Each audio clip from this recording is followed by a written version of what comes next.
जय हिंद साथियों, एक बार इंडियन डिफेंस एकेडमी में फिर से आपका स्वागत करते हैं। हम आपके लिए लाए हैं वर्णमाला का प्रैक्टिस सेट, जो कि आपके यूपी पुलिस और आरओ के लिए बहुत सहायताफुल होगा। आप लोग इसको देखें, पढ़ें और आंसर करें। चलिए चलते हैं। निम्न में से अल्पप्राण वर्ण कौन सा है? निम्न में से अल्पप्राण वर्ण आपको पहचानना है। पहला ऑप्शन आपका दिया है फा और भा, ऑप्शन नंबर 2 था और घा, और ऑप्शन नंबर 3 सा, ये संयम वाला सा और पा वाला सा, और ऑप्शन नंबर 4 टा और डा। गैस कीजिएगा आप लोग, थोड़ा सा आप लोगों को समय देंगे। चलिए, आशा करते हैं अच्छा किया होगा आप लोगों ने। सबसे पहले देखना है कि इन वर्णों में संख्या कौन सी किसकी है। हा कौन सी वर्ग से है? पा वर्ग से है। तो पा हा कितने नंबर पे आ रहा है? दूसरे नंबर पे आ रहा है। और पा फा बा और भा कितने नंबर पे आ रहा? चौथे नंबर पे आ रहा। ता था किसमें आएगा? ता था 2, और का खा गा तीसरा। यहाँ सा ये आपके संघर्षी व्यंजन है, और टा ठा डा तीसरा। अब आपको पहचानने में और भी सुखद होगा। अब पहचान सकते हैं आप क्या होगा। अल्पप्राण, चलिए हम विश्लेषण करके आपको बताते हैं। अल्पप्राण के लिए सूत्र क्या होता है? पहला, तीसरा और पांचवा। प्रत्येक वर्ग का पहला, तीसरा और पांचवा वर्ण आपका क्या होता है? अल्पप्राण होता है। पहला, तीसरा, पांचवा क्या होता है? अल्पप्राण होता है। आप पहचान सकते हैं कि पहला और तीसरा किसमें है? ऑप्शन नंबर 4 में। इधर राइट, बिल्कुल सही। ऑप्शन नंबर 4 टा और डा। बच्चों इस तरीके से आप लोग करेंगे ना तो निश्चित है कि गलत नहीं हो सकता है। ठीक है, अगला ऑप्शन देखते हैं क्या है। चलिए आगे चलते हैं। क्वेश्चन नंबर 2 ये रहा आपके सामने। क्वेश्चन नंबर 2 आपके सामने है। क्वेश्चन नंबर 2, कौन सा वर्ण दंत नहीं है? कौन सा वर्ण दंत नहीं है? बच्चों क्वेश्चन पहले से आपको अच्छे से राइट करना है। जल्दबाजी में क्वेश्चन नहीं के चक्कर में इस नहीं को नहीं रीड करते पढ़ते हैं अपन लोग, और क्वेश्चन अधिकतर एग्जाम में गलत करके आते हैं, बाद में देखते हैं तो पछताते हैं। और आपके लिए एक एक नंबर अहम भूमिका रखता है सिलेक्शन के लिए। कौन सा वर्ण दंत नहीं है? ता, दूसरा ऑप्शन धा, दा और टा। इनमें से आपको बताना है कौन सा नहीं है। गैस कीजिएगा, थोड़ा सा टाइम लेंगे आपके लिए।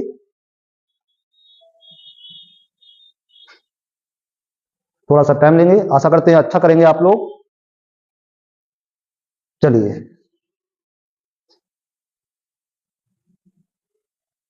इसके लिए हमने क्लास में भी आपको फॉर्मूले बताए थे कि कैसे अपन को याद करना है। पहले देख लेते हैं। इसमें आपका ऑप्शन नंबर क्या आया है? दंत नहीं है, ये पहचानना है कि दंत नहीं है। लिटिल सा नाम मूर्धा, लिटिल सा नाम मूर्धा और लिटिल सा नाम दंता। दंत में क्या क्या आता है? लिटल, लिटल, लिटल सा नाम दंता।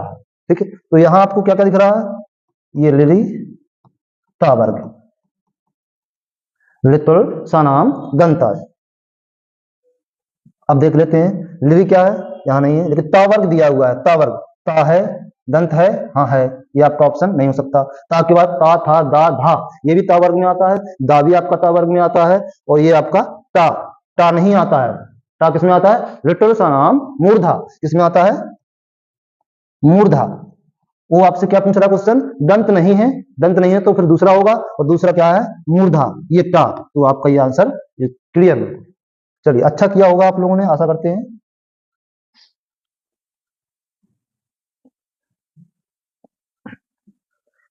अगला क्वेश्चन नंबर देखेंगे।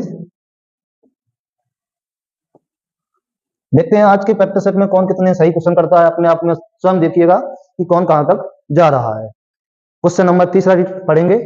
इनमें से ऊष्म व्यंजन कौन सा है? इनमें से ऊष्म व्यंजन, इनमें से ऊष्म व्यंजन कौन सा है बेटा? अब बताओ बेटा, वोट करो। पहला है आपका सा, दूसरा फा, नुक्ता वाला फा लिखा है, ठीक है, तीसरा नुक्ता वाला जा, और चौथा क्या है? चा। ऊष्म व्यंजन पूछा है कि ऊष्म व्यंजन कौन सा है। देखें, वोटिंग करेंगे थोड़ा सा कौन सा है।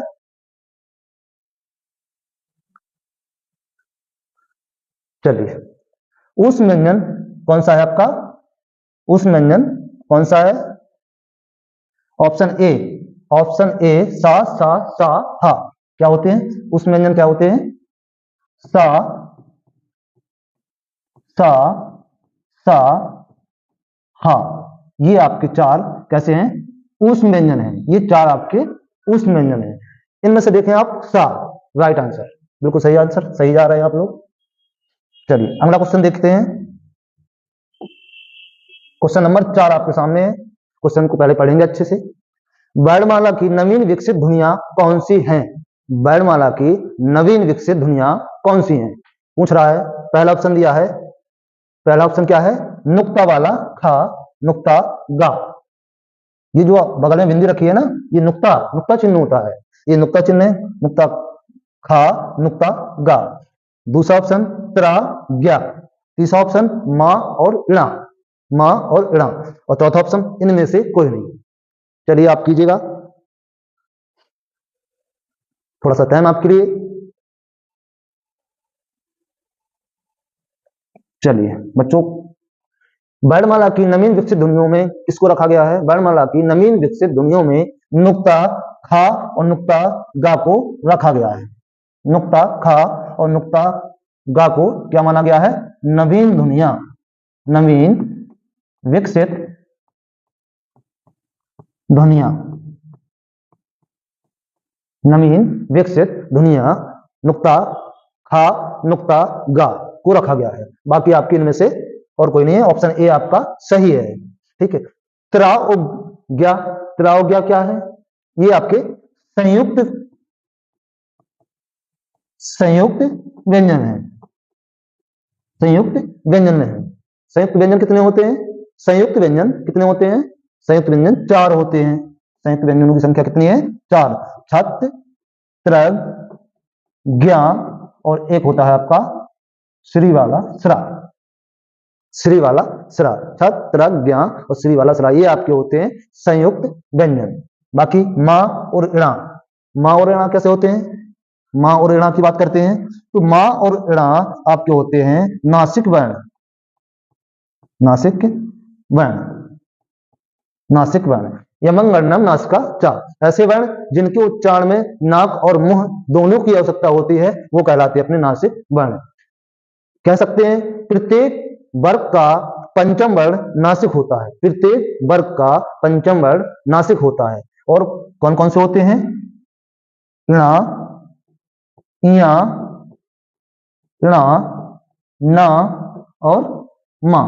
ये 5 आपके कैसे होते हैं? नासिक वर्ण होते हैं। जिनके उच्चारण में नाक और मुंह दोनों की आवश्यकता होती है वो होते हैं आपके नासिक वर्ण। यमंगणनम नासिका चा। चलिए आगे देखते हैं क्वेश्चन नंबर 5। चलिए क्वेश्चन नंबर 5, क्वेश्चन नंबर 5 पढ़ेंगे। क्या लिखा है? रा व्यंजन कहलाता है, रा व्यंजन कहलाता है। रा व्यंजन कहलाता है। ऑप्शन क्या है आपका? पहला ऑप्शन उच्छिष्ट व्यंजन, दूसरा पार्श्विक, तीसरा ऊष्म और चौथा लुंठित। जल्दी से आप लोग आंसर करेंगे, थोड़ा सा टाइम लेंगे आपके लिए। आशा करते हैं बहुत अच्छा कर रहे होंगे आप लोग। चलिए देखते हैं। रा की बात कर रहा है, रा व्यंजन, तो रा व्यंजन आपका क्या है? लुंठित व्यंजन है। राइट आंसर क्या है आपका? नंबर 4, ऑप्शन नंबर 4, रा आपका लुंठित व्यंजन है। रा लुंठित व्यंजन है। यहां बात करते हैं उच्चित व्यंजन की बात करते हैं तो उच्चित व्यंजन ही होता है। कौन से होते हैं? द्विगुण व्यंजन। द्विगुण, द्विगुण व्यंजन को ही उच्चित व्यंजन के नाम से जाना जाता है। और द्विगुण व्यंजन कौन से होते हैं अपने? डा और ढा। ये दोनों आपके क्या होते हैं? द्विगुण व्यंजन होते हैं। ऑप्शन नंबर 2 की बात करते हैं तो पार्श्विक व्यंजन पूछा है उसने, तो पार्श्विक व्यंजन आपका क्या होता है? ला। ला आपका पार्श्विक व्यंजन होता है। उस व्यंजन की अगले ऑप्शन पे देखते हैं। उस व्यंजन पूछा हुआ है तो उस व्यंजन में क्या है आपका? इसी को बोलते हैं संघर्षी व्यंजन। संघर्षी व्यंजन। संघर्षी व्यंजन कौन कौन से होते हैं? तो बात करते हैं तीनों, सा सा सा सा सा और हा। ये 4 आपके कैसे होते हैं? ऊष्म व्यंजन। ऊष्म व्यंजन या संघर्षी व्यंजन कौन कौन से होते हैं? सा सा सा हा। और लुंठित व्यंजन रा। बिल्कुल ध्यान रखना है, लोलंठित व्यंजन रा और पार्श्विक व्यंजन ला। कंफ्यूज बिल्कुल भी नहीं होना बेटा। क्वेश्चन नंबर 6 की तरफ चलते हैं। आशा करते हैं कि अच्छा कर रहे होंगे आप लोग। चलिए क्वेश्चन पढ़ें। क्वेश्चन क्या हो गया है? उत्क्षिप्त ध्वनि का प्रयोग हुआ है। उत्क्षिप्त ध्वनि का प्रयोग हुआ है। आरजू, खसरा, पढ़ाई, जफर। बताएं। उत्क्षिप्त व्यंजन का, उत्क्षिप्त व्यंजन का प्रयोग हुआ है। आरजू, खसरा, पढ़ाई, जफर। करें कौन सा? चलिए आशा करते हैं कर चुके होंगे आप लोग। उत्क्षिप्त व्यंजन, उत्क्षिप्त व्यंजन अभी देखो पिछले ही क्वेश्चन में हमने इसको बताया आपको। तो उत्क्षिप्त व्यंजन या द्विगुण व्यंजन, द्विगुण व्यंजन। और द्विगुण व्यंजन कौन सी बताए हमने आपको? डा और ढा। द्विगुण व्यंजन बताए हैं, डा और ढा बताए हैं। अब देख लें आप क्या है ऑप्शन नंबर 3 में आपका ढाई, पढ़ाई, ढाई, पढ़ाई क्या है? ढा। तो ये आपका ऑप्शन नंबर 3 क्लियर हो जाएगा, सही हो जाएगा ऑप्शन नंबर 3। बहुत अच्छा कर रहे हैं आप लोग। यूपी पुलिस और आरओ के लिए वर्णमाला के क्वेश्चन आपके लिए बहुत ज्यादा सहायताफुल होंगे और आपको मालूम चलेगा कि आप कहाँ क्या चीज छोड़ रहे हैं। इस प्रकार के प्रैक्टिस सेट आपके सामने आते ही रहेंगे। अगला क्वेश्चन 7वां नंबर का क्वेश्चन देखें, पढ़ें। हिंदी में ध्वनियां कितने प्रकार की होती हैं? कुछ टाइम देंगे आपके लिए। हिंदी में ध्वनियां कितने प्रकार की होती हैं? हिंदी में ध्वनियां कितने प्रकार की होती हैं? कर चुके होंगे आप लोग और अच्छा किया होगा। हिंदी में ध्वनियां कितने प्रकार की होती हैं? 2, 4, 6, 8। ऑप्शन में आपके दे रखे हैं 2, 4, 6, 8। चलिए हिंदी में ध्वनियां, हिंदी में ध्वनियां 2 प्रकार की होती हैं। हिंदी में ध्वनियां 2 प्रकार की होती है। कौन कौन से? पहला आपका स्वर और दूसरा आपका व्यंजन। स्वर और व्यंजन। ऑप्शन नंबर 2 आपका सही है। हिंदी में ध्वनियां कितनी होती हैं? 2 प्रकार की। कौन कौन सी? स्वर और व्यंजन। चलिए क्वेश्चन नंबर 8 की तरफ चलते हैं। क्वेश्चन नंबर 8, निम्न में पार्श्विक वर्ण कौन सा है? निम्न में पार्श्विक वर्ण कौन सा है? ऑप्शन नंबर ए या, ऑप्शन नंबर 2 वा, ऑप्शन नंबर 3 रा, ऑप्शन नंबर 4 ला। जल्दी से कीजिएगा सभी लोग। पार्श्विक व्यंजन, पार्श्विक वर्ण पूछ रहा है, पार्श्विक वर्ण कौन सा है? थोड़ा सा टाइम आपके लिए, जल्दी कीजिएगा। आशा करते हैं अच्छा करेंगे आप लोग। चलिए हिंदी निम्न में पार्श्विक वर्ण कौन सा है? पार्श्विक वर्ण के लिए अभी हमने पीछे आपको बता दिया, क्वेश्चन में विश्लेषण करते हुए बताया था कि पार्श्विक वर्ण कौन सा होता है। ऑप्शन नंबर 4 आपका सही है। यस बिल्कुल सही है। ऑप्शन नंबर 4 आपका कैसा है? ऑप्शन नंबर 4, ऑप्शन नंबर 4 ला निम्न में से पार्श्विक वर्ण का सही है। चलिए क्वेश्चन नंबर 9 की तरफ चलते हैं। क्वेश्चन नंबर 9 की तरफ। क्वेश्चन नंबर 9 को अच्छे से पढ़ेंगे। क्या है? निम्नलिखित में से घोष वर्ण के लिए कौन सा युग्म सही है? घोष वर्ण के लिए कौन सा युग्म सही है? निम्नलिखित में से घोष वर्ण के लिए कौन सा युग्म सही है? पहला आपका छा और ता, दूसरा ऑप्शन चा और था, तीसरा ऑप्शन सा और था और चौथा ऑप्शन बा और मा। बा और मा घोष वर्ण पूछा है आपसे। चलिए आंसर कीजिएगा। हम देखते हैं कि आप लोग कितना अच्छा आंसर कर पाते हैं। आशा करते हैं कि बहुत ही अच्छा करेंगे। घोष वर्ण, घोष वर्ण को और किस नाम से जानते हैं? चलिए इसको भी देखेंगे। घोष वर्ण को ही अपन क्या बोलते हैं? सघोष। सघोष और घोष एक ही होता है, कंफ्यूजन बिल्कुल नहीं होना है। अघोष आपका अलग होता है। तो यहाँ क्या पूछा है? घोष, या आपसे पूछ सकता है सघोष। घोष या सघोष में से पूछ सकता है। क्वेश्चन नंबर 9 के लिए आंसर करेंगे सभी लोग। क्वेश्चन नंबर 9 के लिए आंसर नंबर 4 सही है। देखिए घोष, घोष या कह सकते हैं क्या? सघोष के लिए। अब अपन क्या करेंगे? नंबरिंग डालेंगे या पहचान सकते हो तो इससे अच्छी बात क्या है? पा, पा फा बा, तीसरा पा फा बा भा और मा, मा। ठीक, यहाँ चा चा था दूसरा, चा छा और ता कैसा है अपने वर्ग का पहला वर्ग।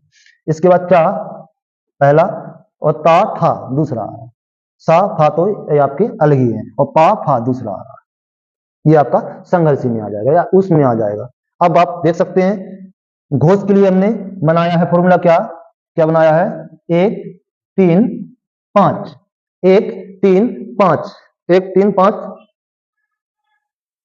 और एक अघोष के लिए, अघोष के लिए। अब देखना इनको कैसे परिवर्तन करना है, आगे देखेंगे किस तरीके से आप परिवर्तन करेंगे। एक घोष और घोष को क्या बोलते हैं, सघोष बोलते हैं। चलिए ऐसे पहले इस प्रकार लिखिए, पहले घोष और सघोष। अगर आपको याद भी नहीं है फॉर्मूला तो इन्हीं शब्दों से आप निकाल सकते हैं। कैसे निकालेंगे,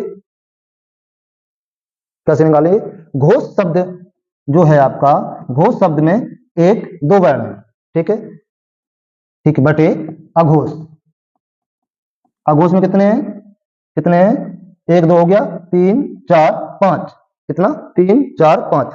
अब आपको पहचानना है, गिनती लिख दी, इतना याद रखना है आपको कि इनका हम क्या करेंगे, अपोजिट करेंगे, इनका अपोजिट करेंगे। तो घोष की जगह क्या जाएगा 3 4 5 और अघोष की जगह क्या जाएगा 1 2। हो गया कुछ, बन गया आपका फॉर्मूला, बन गया फॉर्मूला।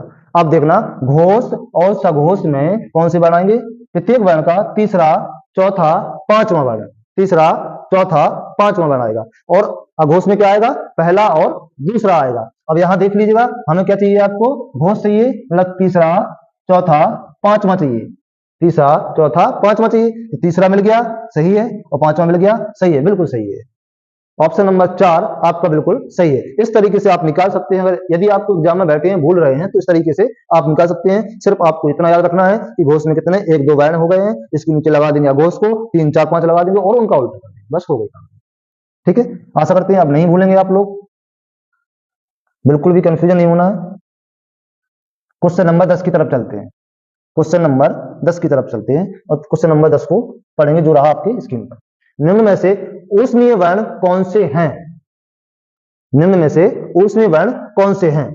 अब ऊष्मीय वर्ण हमने आपको ही बताए थे, आप कर सकते हो इसको। क्वेश्चन नंबर 10, इसमें ऑप्शन आपका पहला दिया है सा और हा, दूसरे ऑप्शन में ला और लह, आधा ला और हा लह, और ऑप्शन नंबर 30 में तीसरे में क्या है मा और मह, आधा मा और हा, और ऑप्शन नंबर 4 में दिया है आपको या और वा, या और वा।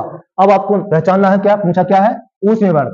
करिए, आप लोग करेंगे, कर सकते हैं, बिल्कुल कर सकते हैं, क्योंकि पीछे भी अपन लोग देख चुके हैं सारी चीजें। ऊष्मीय वर्ण, ऊष्मीय वर्ण या संघर्षी वर्ण, ऊष्मीय वर्ण या संघर्षी वर्ण कौन से हैं, ऑप्शन नंबर ए आपके सही है। सा सा हा आपके ऊष्मीय वर्ण होते हैं, ऑप्शन नंबर ए सही है। आप लोगों ने बिल्कुल आशा करते हैं अच्छे से किया होगा। चलिए अगला क्वेश्चन देखते हैं, क्वेश्चन नंबर 11, कौन सा अमानक वर्ण है, कौन सा वर्ण अमानक है। भा option number 2, Jha option number 3, धा ऑप्शन नंबर 4, खा ऑप्शन नंबर 4 खा। थोड़ा सा टाइम देंगे आपको। क्वेश्चन नंबर 11 अमानक वर्ण, अमानक वर्ण। चलिए अच्छा है, किया होगा आप लोगों ने। अमानक वर्ण के लिए क्या है, ऑप्शन नंबर ए आपका सही है, बिल्कुल। भा आपका कैसा है, अमानक वर्ण माना गया है इसको। अगले क्वेश्चन की तरफ चलिए, चलिए आपके फैक्टर सेट का क्वेश्चन नंबर 12 आपके सामने है। चलिए इसको थोड़ा सा यहां कर लेते हैं। जिन स्वरों के उच्चारण में ह्रस्व स्वर से दुगना समय लगता है उन्हें उन्हें स्वर कहते हैं, कौन से स्वर कहते हैं, उन्हें स्वर कहते हैं, कौन से स्वर कहते हैं। नंबर पहला दीर्घ स्वर, नंबर दूसरा विलुप्त स्वर, नंबर तीसरा ह्रस्व स्वर, नंबर चौथा अर्ध स्वर। जिनके उच्चारण में ह्रस्व स्वर से दुगना समय लगता है, ह्रस्व स्वर से दुगना समय लगता है, करें आप लोग। चलिए किया होगा, अच्छा किया होगा, आशा है। ह्रस्व स्वर थोड़ा सा विश्लेषण देख लेंगे। ह्रस्व स्वर, ह्रस्व स्वर जो आपका होता है, इसको उच्चारण में कितना, एक मात्रा का समय लगता है, एक मात्रा का समय, एक मात्रा का समय। कितना समय लगता है, एक मात्रा का समय लगता है। वो कह रहा है कि इससे दुगना समय लगे, द्विमात्रक का समय लगे उच्चारण में, तो क्या कहेंगे उसको, दीर्घ स्वर। ह्रस्व स्वर के बाद दुगना किसमें लगता है, उच्चारण में दीर्घ स्वर में लगता है। A option is the right answer, बिल्कुल सही है आपका, ये ऑप्शन आपका बिल्कुल सही है। और दीर्घ स्वर को द्विमात्रिक स्वर भी कहते हैं, इसीलिए कहते हैं क्योंकि एक मात्रा से ज्यादा समय लगता है, दुगना समय लगता है, इसलिए इसको द्विमात्रिक स्वर भी कहते हैं। चलिए आगे चले, क्वेश्चन नंबर 12 हो चुका है आपका, क्वेश्चन नंबर 13 की तरफ चलते हैं। क्वेश्चन नंबर 13, चलिए क्वेश्चन नंबर 13 पढ़ें। जिन स्वरों के उच्चारण में कम से कम समय लगता है उन्हें कहते हैं।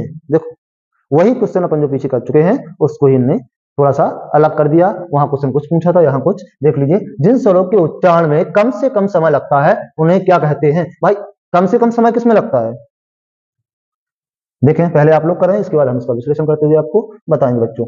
देख लीजिए, पहला ऑप्शन है दीर्घ स्वर, दूसरा विलुप्त स्वर, तीसरा ह्रस्व स्वर, चौथा उपयुक्त कोई नहीं। चारों ऑप्शन आपके सामने है, क्वेश्चन को ध्यान से पढ़ें। चलिए क्लियर करते हैं हम। जिन स्वरों के उच्चारण में कम से कम समय लगता है वो आपके होते हैं ह्रस्व स्वर। जिन स्वरों के उच्चारण में कम से कम समय लगता है, कम से कम, और कम से कम मतलब एक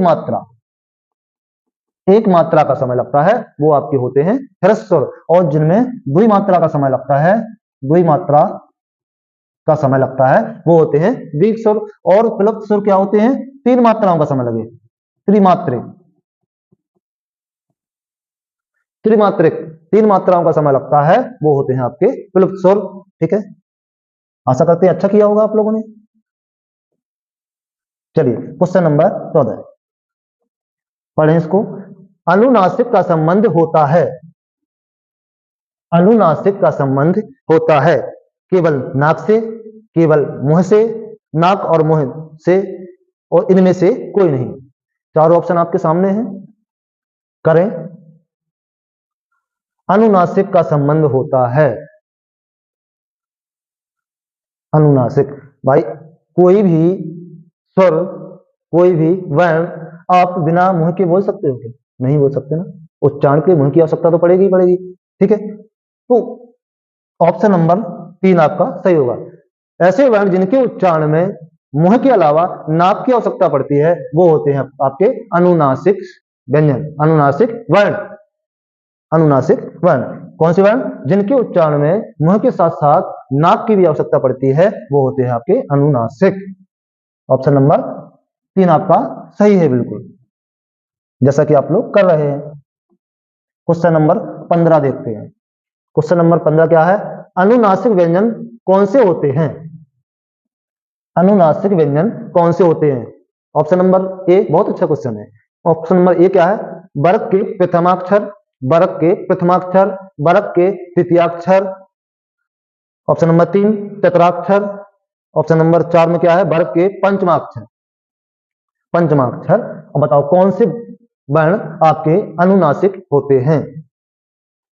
चलिए हमने आपको बता दें, कर चुके होंगे आप लोग, ऐसा है बहुत अच्छा किया होगा आप लोगों ने, और इसका ऑप्शन नंबर 4 आपका सही है, बिल्कुल सही है। अब थोड़ा सा विश्लेषण देख लेंगे इसके बारे में, कौन कौन से होते हैं। प्रत्येक वर्ग का पंचम वर्ण, प्रत्येक वर्ग का पंचम वर्ण कैसा होता है आपका, अनुनासिक, अनुनासिक। प्रत्येक, चाहे वो का वर्ग का हो, चाहे वो चा वर्ग का हो, चाहे वो टा वर्ग का हो, या ता वर्ग का हो, या पा वर्ग का हो, किसी भी वर्ग का हो, पांचवा वर्ण आपका कैसा होता है, अनुनासिक होता है। ठीक है, और इसमें कौन कौन से वर्ण आते हैं जरा इसको भी देख लेते हैं। अनुनासिक के लिए, तो अनुनासिक के लिए कौन कौन से वर्ण आते हैं, इणा, इया, इणा, ना और मा। और इनकी संख्या अगर पूछते हैं तो संख्या कितनी होती है, 5, संख्या भी 5 होती है, और वर्ग का पंचम वर्ण भी होता है। और कौन कौन से होते हैं, इणा, इया, इणा, ना, मा, ये आपके क्या होते हैं, अनुनासिक वर्ण। अच्छा अच्छा किया होगा, आशा करते हैं। चलिए क्वेश्चन नंबर 16 पे चलते हैं। क्वेश्चन नंबर 16 पे चलते हैं। भाषा निर्माण की इकाइयों का सही अनुक्रम है, भाषा निर्माण की इकाइयों का सही अनुक्रम है, मतलब सही क्रम क्या है। अपन भाषा को सीखते हैं तो किस क्रम में सीखते हैं, ये पूछा गया है। पहले आप क्या, पहले ऑप्शन में दिया है शब्द, ध्वनि, वाक्य, पद। दूसरे ऑप्शन में शब्द, वाक्य, ध्वनि, पद। तीसरे में पद, वाक्य, ध्वनि और शब्द। और चौथे में ध्वनि, शब्द, पद, वाक्य। चारों ऑप्शन आपके सामने हैं। क्वेश्चन को अच्छे से पढ़कर आंसर कीजिए। चलिए, कर चुके होंगे आप लोग और अच्छा किया होगा आप लोगों ने। सबसे पहले बता दें कि आंसर कौन सा है, तो answer number 4, question option number 4 आपका बिल्कुल सही आंसर है। ये ध्वनि, शब्द, पद, वाक्य। अब देख लेते हैं कैसे। देखो, बताया जाता है आपको, हमने पिछली क्लास में बताया, ध्वनि, ध्वनि क्या होती है? वर्ण को ही तो ध्वनि कहते हैं। वर्ण सबसे छोटी इकाई है, ठीक है। इसके बाद वर्णों के मेल को क्या बोलते हैं? वर्णों के, दो या दो से अधिक वर्णों के मेल को क्या बोलते हैं? शब्द बोलते हैं। पहले अपन बोलना सीखते हैं, तो सबसे पहले बोलेंगे तो ध्वनि निकलेगी, और जो ध्वनि निकलेगी तो वो क्या होगा? वर्ण होगा। भाषा की सबसे छोटी इकाई ही ध्वनि है। भाषा की सबसे छोटी इकाई क्या है? ध्वनि है। तो अब बोलेंगे तो पहले ध्वनि निकलेगी, वर्ण निकलेगा। इसके बाद दो या दो से अधिक वर्णों से क्या बनता है? शब्द बनता है। और दो या दो से अधिक शब्दों से क्या बनता है? पद बनता है। और दो या दो से अधिक पदों से आपका वाक्य बनता है। ऑप्शन नंबर 4 सही है। आशा करते हैं समझ पाए होंगे आप लोग और अच्छा कर भी पाए होंगे। अब आगे बढ़ते हैं।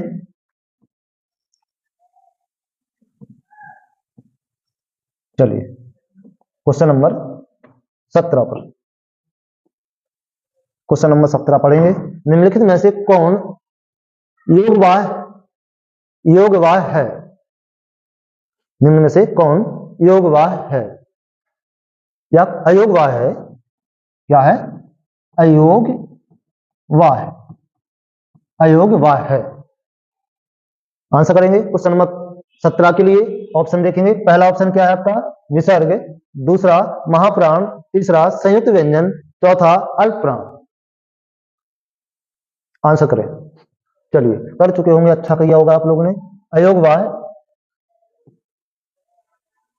पहला ऑप्शन आपका सही है, अयोगवाह। अंग आहा को क्या बोला गया? अयोगवाह। किसको? अंग आहा को।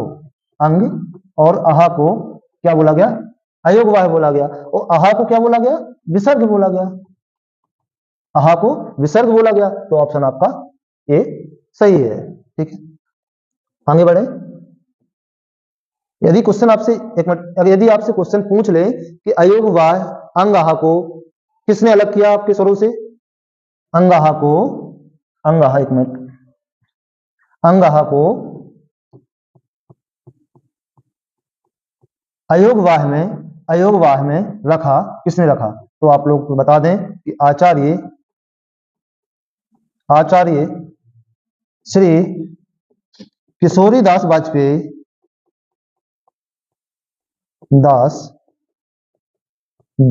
जी द्वारा अंगाहा को स्वरों से अलग करके अयोगवाह में रखा गया, ठीक है।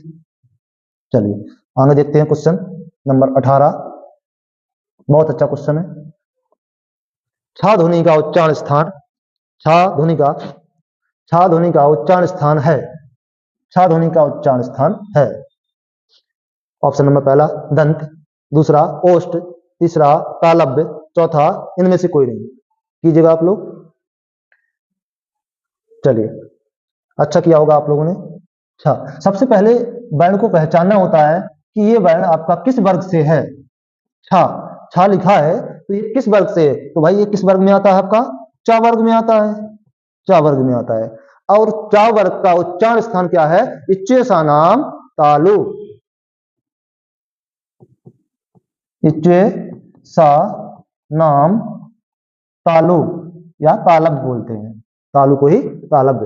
तो इच्चे सा नाम तालु क्या आ रहा है? चा वर्ग आ रहा है। और चा वर्ग में चा, छा, जा, झा, इया, ये सब किसमें आएंगे? आपके तालब में। तो आपका तीसरा ऑप्शन सही हो जाएगा, इच्चे सा नाम तालु। चले आगे बढ़े क्वेश्चन नंबर 19 पे। क्वेश्चन नंबर 19 देखेंगे। कौन एक संयुक्त व्यंजन नहीं है? नहीं है। कौन एक संयुक्त व्यंजन नहीं है? पहला छा, दूसरा सा, तीसरा त्रा, चौथा ज्ञा। कीजिएगा आप लोग, सब लोग। कौन एक संयुक्त व्यंजन नहीं है? चलिए, अच्छा किया होगा आप लोगों ने। ऑप्शन नंबर 2 आपका सही है, बाकी सब आपके संयुक्त व्यंजन है। छा का निर्माण किससे हो रहा? छा का निर्माण ता प्लस पा वाला सा, ये आपका छा का निर्माण करते हैं। रा का निर्माण ता, वो भी कैसा ता? हलंत वाला ता, ता और रा, आधा ता और रा मिलके आपका तिरा बनाएंगे। और ज्ञा के लिए जा, वो भी कैसा? हलंत वाला जा, जा प्लस इया मिलके आपका संयुक्त करके क्या बनाएंगे? ज्ञा बनाते हैं। ये आपका दिख गया सामने। ये आपको हमने कितने बताए? 4 होते हैं संयुक्त व्यंजन। एक और आपको बता दें संयुक्त व्यंजन क्या? श्री वाला श्रा। तो इसका निर्माण किससे होता है? संयम वाला सा हलंत वाला प्लस रा, दोनों मिलके श्रा बनाते हैं संयुक्त व्यंजन। ये 4 आपके संयुक्त व्यंजन होते हैं। बाकी पा वाला सा आपका संयुक्त व्यंजन नहीं होता है। और वहां आपको क्वेश्चन में क्या पूछा गया? नहीं पूछा गया। तो आपका सेकंड ऑप्शन ऑप्शन नंबर 2 बिल्कुल सही होगा। ऑप्शन नंबर 2 सही होगा। चलिए क्वेश्चन नंबर 20 की तरफ चलते हैं। क्वेश्चन नंबर 20 की तरफ चलते हैं। इनमें से तालव्य व्यंजन है, इनमें से तालव्य व्यंजन है। पहले ऑप्शन में क्या है? चा, छा, जा, झा। ऑप्शन नंबर 2 में क्या है? टा, ठा, डा, ढा। और ऑप्शन नंबर 3 में ता, था, दा, धा। ऑप्शन नंबर 4 पा, फा, बा, भा। तालव्य व्यंजन पूछा है, बता दीजिएगा। बहुत अच्छे से कर पा रहे हो क्वेश्चन आप, और बहुत अच्छा कर रहे हैं। तालव्य व्यंजन के लिए आपका इच्चे सा नाम तालु, जो अभी देखो पीछे ही बता चुके हैं, इच्चे सा नाम तालु। चा वर्ग, चा वर्ग जो आपका आता है किसमें आता है? तालव्य में आएगा। इच्चे सा नाम तालु। चलिए अच्छा किया होगा आप लोगों ने, बहुत अच्छा। क्वेश्चन नंबर 21 की तरफ चलते हैं। क्वेश्चन नंबर 21 में क्या पूछा है? या, रा, ला, वा किस वर्ग के अंतर्गत आते हैं? या, रा, ला, वा किस वर्ग के व्यंजन हैं? किस वर्ग के व्यंजन हैं? ऑप्शन नंबर पहला तालव्य, दूसरा ऊष्म, तीसरा अंतस्थ, चौथा ओष्ठ। आंसर करेंगे। चलिए यारा लावा आपका कैसा है? अंतस्थ व्यंजन है। यारा लावा आपके अंतस्थ व्यंजन है। ठीक है, बाकी तो तालव्य आपका व्यंजन पूछा है। देखो क्वेश्चन को अच्छे से रीड करेंगे तो समझ में आ जाएगा किस वर्ग के व्यंजन हैं। वर्ग के व्यंजन अंतस्थ व्यंजन है। देखिए ये आपके या, रा, ला, वा कैसे हैं? अंतस्थ व्यंजन है। ठीक है,